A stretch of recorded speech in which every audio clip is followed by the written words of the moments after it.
Welcome to the Grow Your Law Firm podcast, brought to you by PILMMA. This podcast helps lead lawyers to more growth, profit, and freedom. Here is your legal marketing expert and host, Ken Hardison. Well, hello, everyone. This is Ken Hardison, and welcome to another episode of Grow Your Law Firm. And today I'm going to do a solo cast, and I want to talk about something that I see is the biggest problem, the biggest leakage in law firm growth, and has been ever since I've been consulting and coaching lawyers for the last 14 years. And that is intakes and the failure of law firms to do what it takes to get every case signed up that they want. And here's the anomaly, is that most lawyers, I'd say 80% of lawyers think they sign up every case they want. And the deal is that they don't.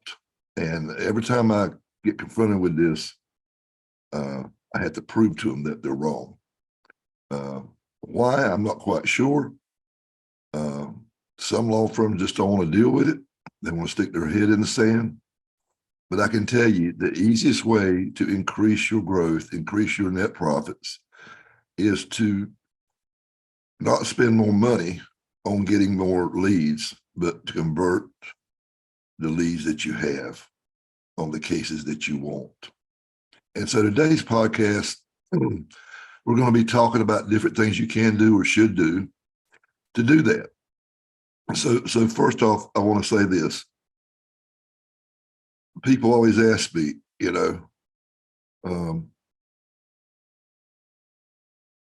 what is it, or when is it time for me to get a dedicated intake person?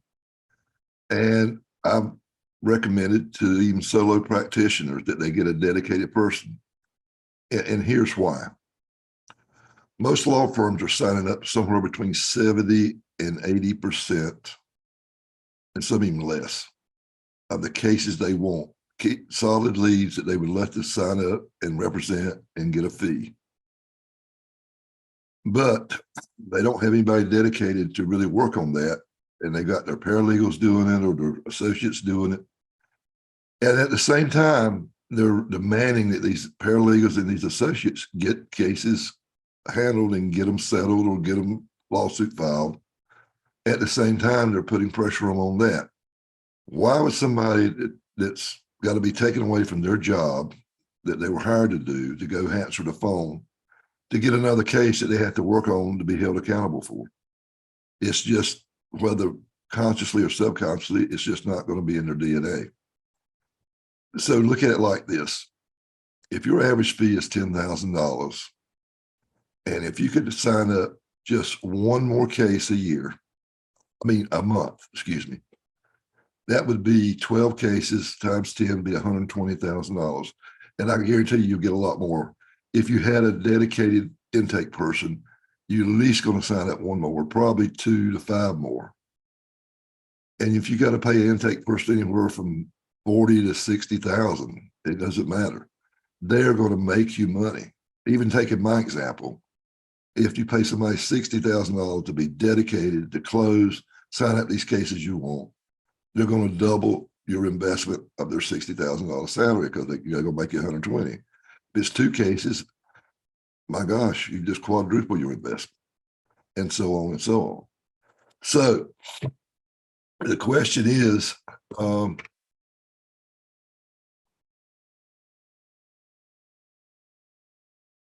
I afford it? Well, my opinion is you can't not afford it if it's going to be making you money.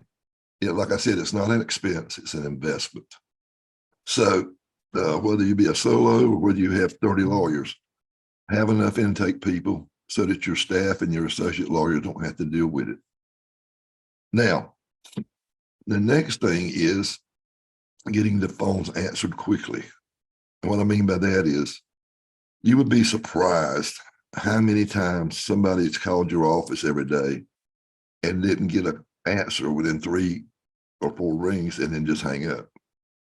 Now, there's software out there if you have voice over internet phones like Ring Central or whatever, Vonage, where you can get software, plugins, whatever, that will show you this every day. And then what you ought to be doing is buying this software, put it in your phone system, and at least twice a day, pulling these numbers up and calling them back to make sure that there's not a new case there. The second thing is that you want to properly train your intake people, and you want to properly hire the right person. You got to have somebody with empathy. You got to have somebody that knows how to close a deal. And that's why in PILMMA, I'm so focused on this, that we have intake training with Chris Mullins every month, and we got archives. I know how important it is. Another thing is, the longer you wait to sign that person up, the more likely you are going to lose that to some other lawyer. And what I mean by that is, I've seen where lawyers, their people say, well, he's not in the office today, let me set you up an appointment for next week or 10 days later. You're going to lose that case half the time. You got to get it signed up within 24 hours.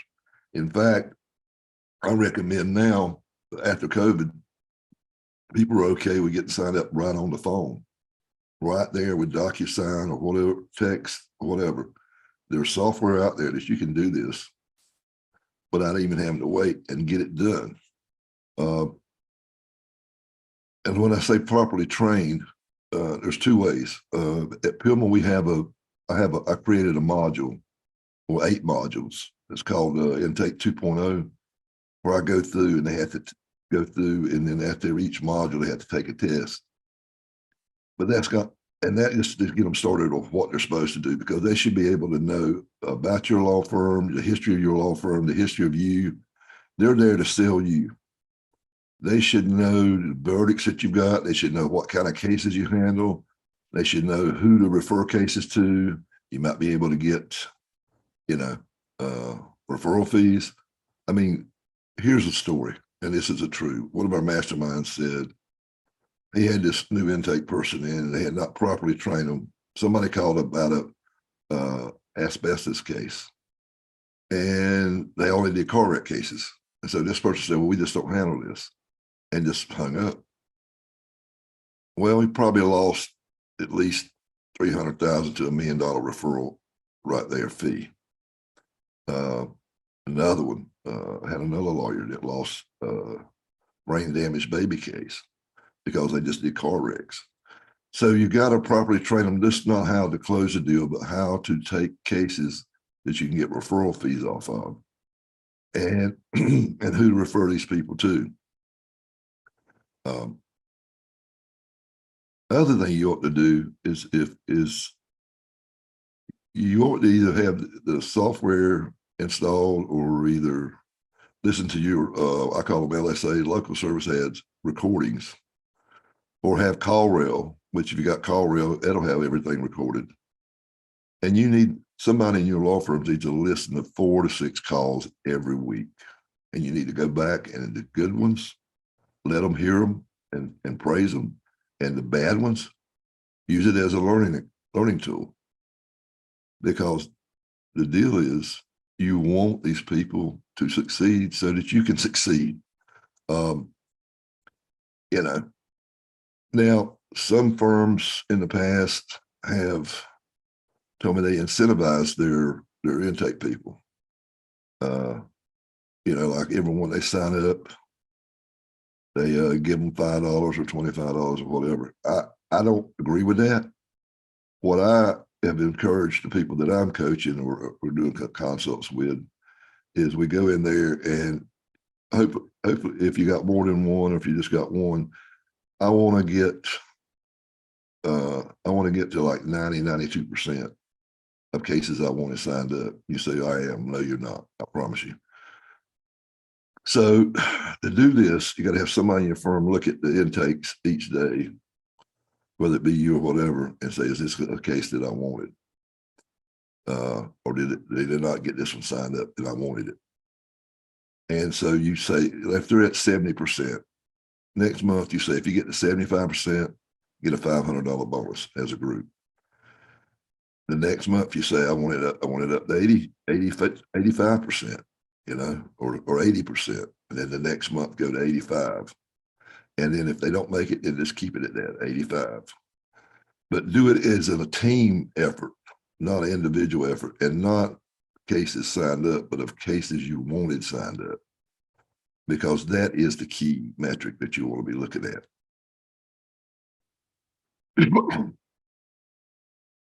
And then finally, I think with intakes, you want to know these numbers. I used to look at my intakes every day before I went home.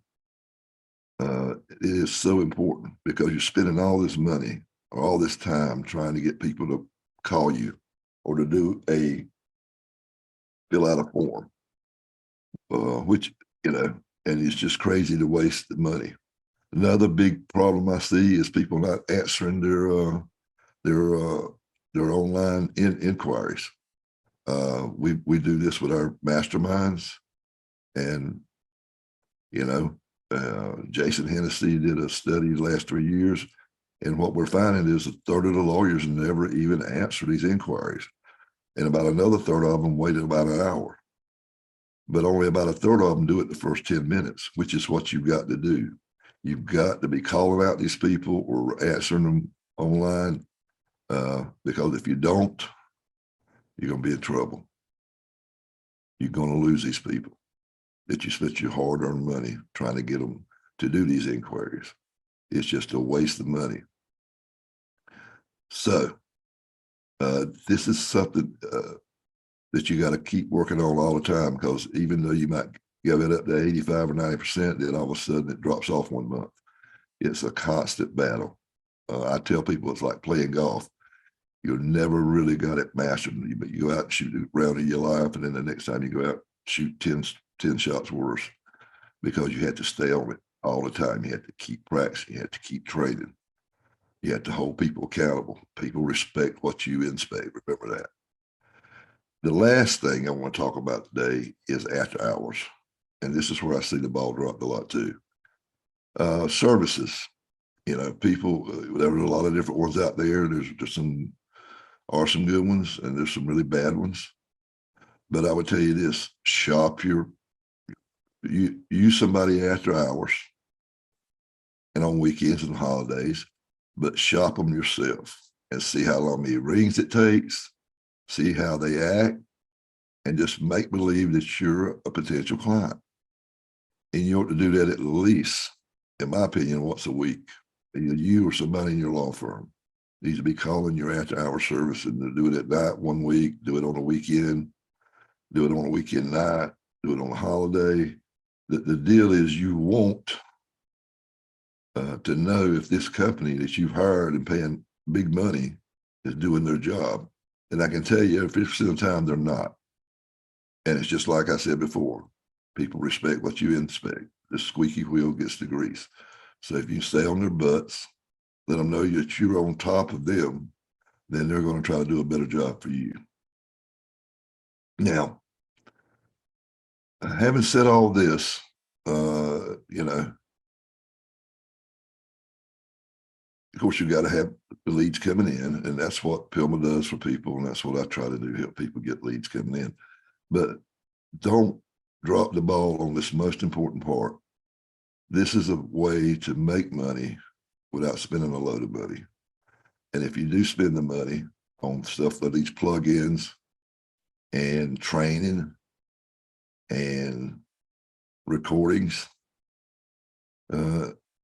and hiring a dedicated intake person, remember, it's not an expense, it's an investment, because it's going to give you a return on investment, at least 2 to 10 times, I promise you. So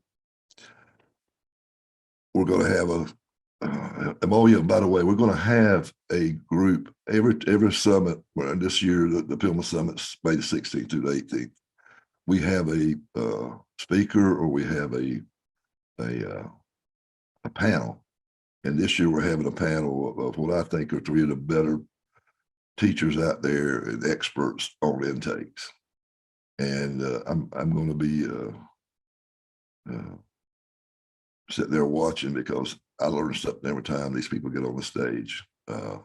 What I've given you today is probably 75–80% of what you need to know about intakes. But if you want the rest of it, you need to come on down to New Orleans on May the 16th to the 18th and catch the rest of it. All right. I hope this has been helpful. This is something, like I said, I've been going and consulting with law firms for 14, 15 years now. This is the one thing that I always find lawyers need help with. Every time. I've never been on a consult in my whole life, or never had to coach a lawyer that I could not improve their intakes. Like I said, it's an ever-going thing. You can never rest on your laurels. It's a constant battle. So hopefully this has helped. Until next time, this is Ken Hardison, dedicated to your success. Thanks. You have been listening to the Grow Your Law Firm podcast, the podcast that leads lawyers to more growth, profit, and freedom. Go to growyourlawfirm.com to find more ways to market and manage your law firm. Please leave us a rating and review wherever you listen to your podcasts.